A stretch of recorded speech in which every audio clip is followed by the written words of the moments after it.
start off with some clean pulls. It's kind of our first exercise. I'm going to start out with a little warm-up. It helps with explosion throughout your hips and kind of your core, your body. So it helps out a lot with the legs. That's kind of where we're starting today. I've had some strong quarterbacks before. I guess I could go back and look at the records, but he's probably the strongest guy I've been around. I'm a Big Ten defensive back, and I mean, I should be stronger than the quarterback, but he's definitely stronger than me. I usually lift on Monday and Thursday. Kind of the routine that fits me best. I don't like to lift right after a game. I'm usually pretty sore, so I like to wait a day and then get a little bit of rest before I start lifting. I remember the first time I saw Curtis working out in the weight room, my freshman year. I didn't think he was a quarterback.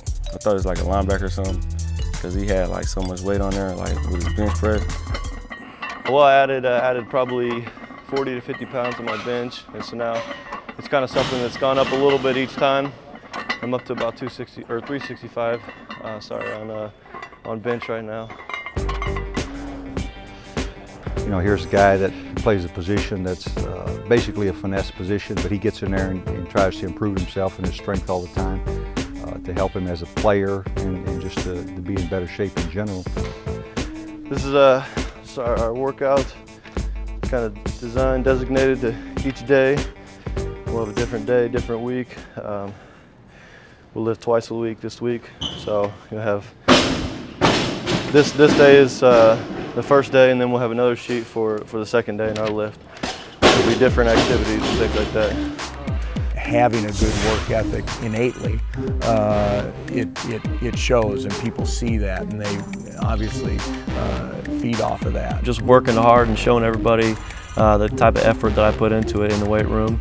I hope that guys see that and they really, follow my lead as far as that's concerned and really push themselves like I do. The effort that Purdue quarterback Curtis Painter expends in the weight room has translated into improvements on the field. He's always had a good pop on the ball.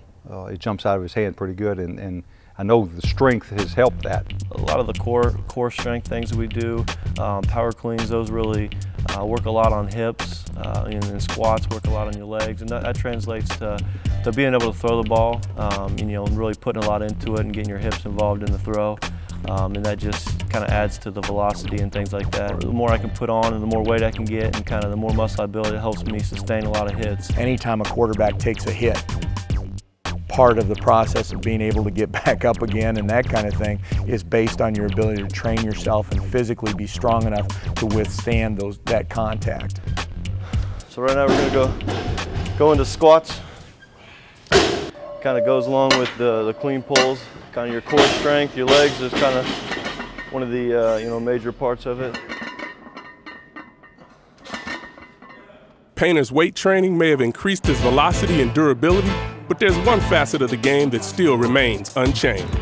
Some people call Curtis kind of slow or whatever because he's not the fastest guy on the team, but I mean, we just joke about his speed a lot. I mean, you rarely see Curtis like running the ball, but when he does, he makes stuff happen. I mean, if you look back at last year, if you look at the Illinois game when he broke for that long touchdown run, he was running so slow, but he made it though. I wasn't blessed with much speed, and I think I got a lot of criticism from the guys on the team there, kind of making fun of me a little bit about my speed, but I scored, so that's what I always tell them.